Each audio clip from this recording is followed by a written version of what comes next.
Okay, picture this. You're busy, you're trying to eat right, so you grab a protein bar. It feels like the smart choice, right? A quick, guilt-free snack to get you through the day. But what if that healthy choice is really just a clever marketing trap? Well, today, we're going to pull back the curtain.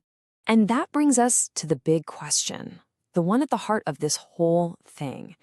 Is your healthy snack actually healthy?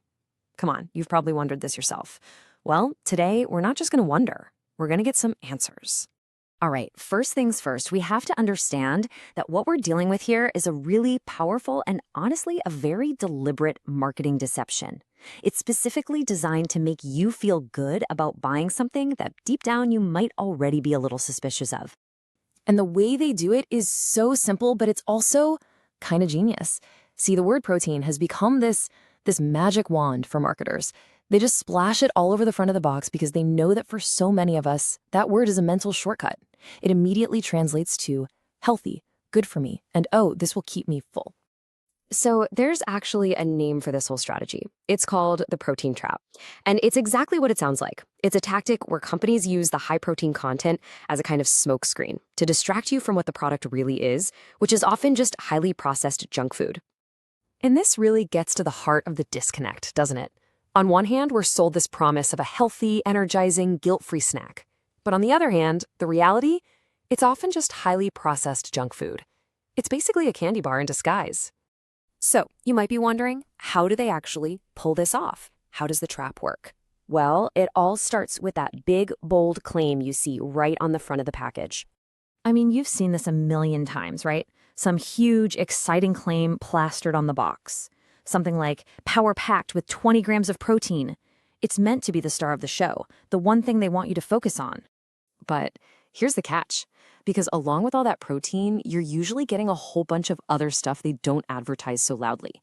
We're talking about a ton of sugar, sometimes as much as a literal candy bar, a long list of artificial flavors, and a bunch of super processed ingredients you'd never, ever find in a healthy home kitchen. So when you add all that up, the high protein, yeah, but also the sugar, the artificial stuff, it leads you to a pretty unavoidable conclusion about what these snacks really are. They're basically the new face of junk food. Yeah, let's just be super clear about this. These are not health foods. They are junk food, plain and simple. They're just wearing this really clever disguise, one made out of fancy marketing words and shiny packaging. In fact, the source material for this explainer suggests a much more accurate name for these things. Protein slop. I know, it's a harsh term, right? But it's meant to cut right through all that marketing fluff and just describe what it is. A highly processed mixture that's been engineered to look like health food. Okay, so let's shift gears a bit and talk about what's actually happening inside your body.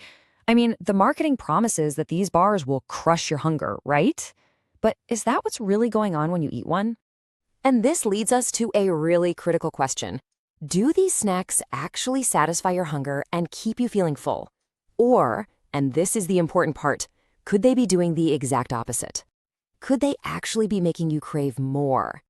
Well, it turns out there's a reason for that, and it's basically a vicious cycle. So here's how it works. Step 1, you eat the processed bar. Step 2, all that sugar hits your system and your blood sugar spikes way up. Step 3, what goes up must come down, right? So your sugar level crashes just as fast. And the result? Step 4, your body freaks out and triggers even more cravings, leaving you hungrier than when you started. Okay, so after hearing all that, you're probably thinking, how do I escape this trap?